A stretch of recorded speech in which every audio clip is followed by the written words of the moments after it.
Hi hello good morning అందరికీ. ఈరోజు మనం ఏపీ టెట్ ప్రీవియస్ పేపర్స్ అనాలిసిస్లో భాగంగా 2024 అక్టోబర్ 6 ఆఫ్టర్నూన్ సెషన్లో జరిగినటువంటి ఈవీఎస్ బిట్స్ని అనాలిసిస్ చేద్దాం. మన యొక్క ఫస్ట్ బిట్, క్రింది వానిలో అతిపెద్ద పరిమాణం. సో ప్రతి ఒక్కరూ కూడా ఆప్షన్స్ చదివి ఆన్సర్ని ఫైండ్ అవుట్ చేయండి. నేను ఆన్సర్ రివీల్ చేశాక చెక్ చేసుకోండి. అండ్ వీడియో యొక్క క్వాలిటీ అనేది తగ్గినట్లయితే కొంచెం క్వాలిటీ పెంచి చూడండి. ఈ వీడియో అనేది మీకు చాలా యూస్ఫుల్ అవుతుందని నేను బిలీవ్ చేస్తున్నాను. And answer option 3 1.1 metres. So ఇక్కడ అతిపెద్ద పరిమాణం ఏమిటి అని అడిగారు. కాకపోతే మనకి ఇచ్చినటువంటి 4 ఆప్షన్స్ అనేవి ఒకే ప్రమాణాలను కలిగి లేవన్నమాట. So millimetres, centimetres, metres, kilometres అని చెప్పేసి 4 వేరువేరు ప్రమాణాలు ఉన్నాయి. సో ఈ 4 వేరువేరు ప్రమాణాలని ఒక ప్రమాణం కింద మనం తీసుకొని సో చేయాలి. సో నేను సెంటీమీటర్లో కన్వర్ట్ చేసుకొని నేను ఆన్సర్ని ఫైండ్ చేస్తున్నాను. సో 1001 మిల్లీమీటర్స్ అంటే 100.1 సెంటీమీటర్స్తో సమానం. నెక్స్ట్ ఇది 101 centimetres. And third one 1.1 metres అంటే 110 సెంటీమీటర్స్.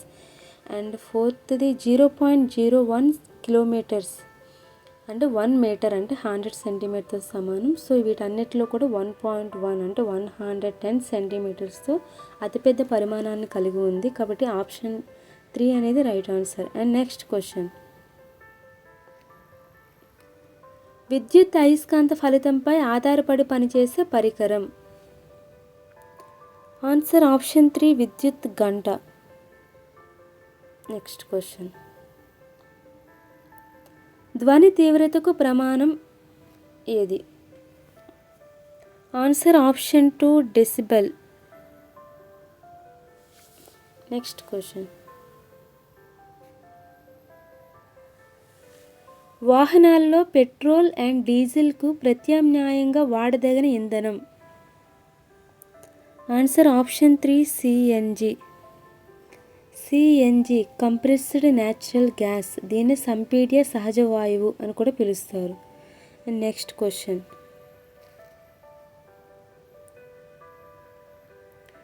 సో ఇద్దరు విద్యార్థులు ఇచ్చినటువంటి ఈ ప్రకటనలను చదివి సరైనటువంటి ఐచ్ఛికాన్ని ఎంచుకోండి. సో హర్ష అండ్ వర్ష అనే ఇద్దరు విద్యార్థులు 2 స్టేట్మెంట్స్ ఇచ్చారు. దాంట్లో ఏది కరెక్ట్ అని అడుగుతున్నారు. హర్ష, మెరుపుల వల్ల నత్రజని స్థాపన జరుగుతుంది. అండ్ వర్ష, రైజోబియం అనే బ్యాక్టీరియా నత్రజని స్థాపన చేస్తుంది. ఆన్సర్ ఆప్షన్ 2 ఇద్దరు ఒప్పు అంటే ఇద్దరు చెప్పినటువంటి స్టేట్మెంట్స్ అనేవి కరెక్ట్ అని చెప్పడం జరిగింది. అండ్ నెక్స్ట్ క్వశ్చన్, క్రింది వానిలో ఉభయాహారులను గుర్తించండి. సో ఉభయాహారులు, వీటిని ఓమ్నివోర్స్ అని చెప్పి పిలుస్తారు ఇంగ్లీష్లో. సో ఉభయాహారులు అంటే మొక్కలు, జంతువులు రెండింటిని తినేటువంటి వాటిని ఉభయాహారులు అంటారు. Answer option 3 ACD. సో ఎలుక, కోడి, ఎలుగుబంటి ఈ 3 కూడా ఉభయాహారుల కిందకు వస్తాయి. అంటే మొక్కలు, జంతువులు రెండింటిని కూడా తింటాయి. అండ్ తోడేలు అనేది మాంసాహారి మాత్రమే. And next question, citrus canker వ్యాధి జనకం.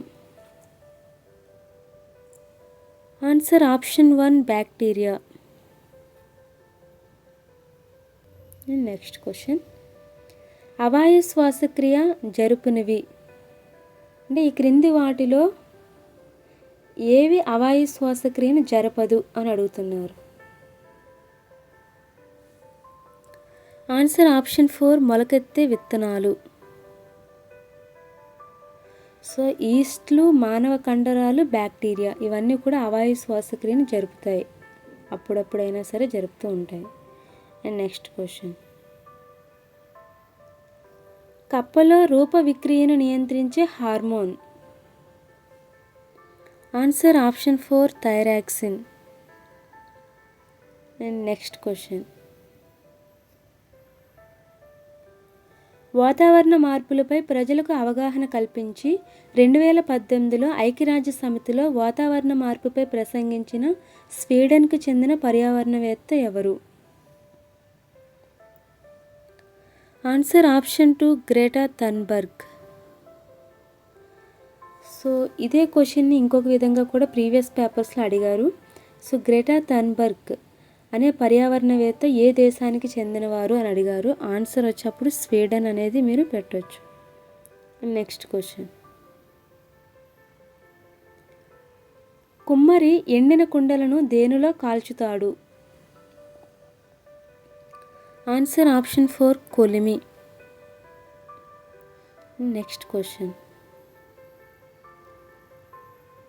నృత్య కళాకారులు భావాలను వ్యక్తపరచుటకు వేటిని ఉపయోగిస్తారు? ఆన్సర్ ఆప్షన్ 1 ముద్రలు. నెక్స్ట్ క్వశ్చన్, గణరాజ్యాలను జయించిన రాజవంశం? ఆన్సర్ ఆప్షన్ 4 గుప్తులు, గుప్త రాజవంశం. నెక్స్ట్ క్వశ్చన్, పక్షి ఖండం అని దేనిని పిలుస్తారు? ఆన్సర్ ఆప్షన్ 1 దక్షిణ అమెరికా. నెక్స్ట్ క్వశ్చన్, భారత రాజ్యాంగ సభకు సంబంధించి సరికాని అంశాన్ని గుర్తించండి. So option 3 is right answer. So భారత రాజ్యాంగ సభకు సంబంధించి సరైన వాక్యాలు మనం చూద్దాం ఇప్పుడు. బ్రిటిష్ ప్రావిన్సీల నుండి 292 మంది సభ్యులు ఎన్నికయ్యారు. అండ్ స్వదేశీ సంస్థానాల నుంచి 93 మంది సభ్యులు సిఫార్సు చేయబడ్డారు. అండ్ భారత రాజ్యాంగ సభ యొక్క మొత్తం సభ్యుల సంఖ్య 389. అండ్ నెక్స్ట్ క్వశ్చన్, స్త్రీ పురుష తులన అనే పుస్తకాన్ని రాసిన వారు ఎవరు? Answer option 2 Tarabai Shinde. And next question, Deccan పీఠభూమికి సంబంధించి సరైన అంశాలను గుర్తించండి. Answer option 3 A, B, D. So Deccan పీఠభూమి అనేది అగ్నిపర్వత మూలానికి చెందినది. అలాగే రాయలసీమలోని అధిక భాగం అనేది దక్కన్ పీఠభూమికి చెందుతుంది. అండ్ దక్కన్ పీఠభూమి అనేది లావా పీఠభూమి అని మనం చెప్పవచ్చు. అండ్ నెక్స్ట్ క్వశ్చన్, విధి నిర్వహణ వల్లనే అసలైన హక్కులు సంక్రమిస్తాయి అని చెప్పిన వారు ఎవరు? Answer option 1 Mahatma Gandhi. మహాత్మా గాంధీ గారు విధి నిర్వహణ వల్లనే అసలైనటువంటి హక్కులు సంక్రమిస్తాయి అని చెప్పడం జరిగింది. అండ్ నెక్స్ట్ క్వశ్చన్, ఈ పరిశ్రమ అభివృద్ధి చెందుతున్న పరిశ్రమలు అంటే సన్ రైజ్ ఇండస్ట్రీస్ కిందకు రాదు. ఏ పరిశ్రమ సన్ రైజ్ ఇండస్ట్రీస్ కిందకు రాదు అని అడిగారు. ఆన్సర్ ఆప్షన్ 3 ఇనుము ఉక్కు పరిశ్రమ. ఇది సన్ రైజ్ ఇండస్ట్రీస్ కిందకు రాదు. సో ఆరోగ్య రంగం, ఆతిథ్య రంగం, వైజ్ఞానిక రంగం ఈ మూడు కూడా సన్ రైజ్ ఇండస్ట్రీస్ అంటే అభివృద్ధి చెందుతున్నటువంటి పరిశ్రమల కిందకు వస్తాయి. And next question,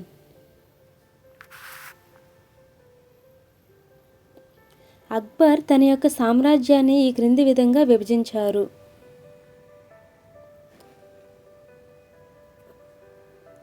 answer option 4 సుబాలు, సర్కార్లు, పరగణాలు. సుబాలు, సర్కార్లు, పరగణాలు అని అక్బర్ తన యొక్క సామ్రాజ్యాన్ని ఈ విధంగా విభజించడం జరిగింది. అండ్ నెక్స్ట్ క్వశ్చన్, అమరలింగేశ్వర స్వామి దేవాలయం ఈ నది ఒడ్డున కలదు. ఆన్సర్ ఆప్షన్ 3 కృష్ణా నది. అండ్ నెక్స్ట్ క్వశ్చన్, సుస్థిరాభివృద్ధి లక్ష్యాలలో 5వది. ఆన్సర్ ఆప్షన్ 4 లింగ సమానత్వం. సో మనకు సుస్థిరాభివృద్ధి లక్ష్యాలు అని చెప్పేసి మొత్తం 12 ఉంటాయి. ఈ 12 నుంచి ఒక్కొక్క పేపర్లో ఒక్కొక్క బిట్ వస్తుంది. సో ప్రతి ఒక్కరు చూసుకోండి. సో సుస్థిరాభివృద్ధి లక్ష్యాల 5వది లింగ సమానత్వం. అండ్ నెక్స్ట్ క్వశ్చన్, హేలీ తోకచుక్క చివరిసారిగా ఈ సంవత్సరంలో కనిపించింది. Answer option 1 1986. And next question, బొడ్డు పొన్న వృక్షము ఈ అడవులలో పెరుగుతుంది. ఆన్సర్ ఆప్షన్ 1 మడ అడవులు. సో ప్రతి ఒక్కరికి ఈ వీడియో అనేది చాలా యూస్ఫుల్ అవుతుందని బిలీవ్ చేస్తున్నాను. Thank you so much.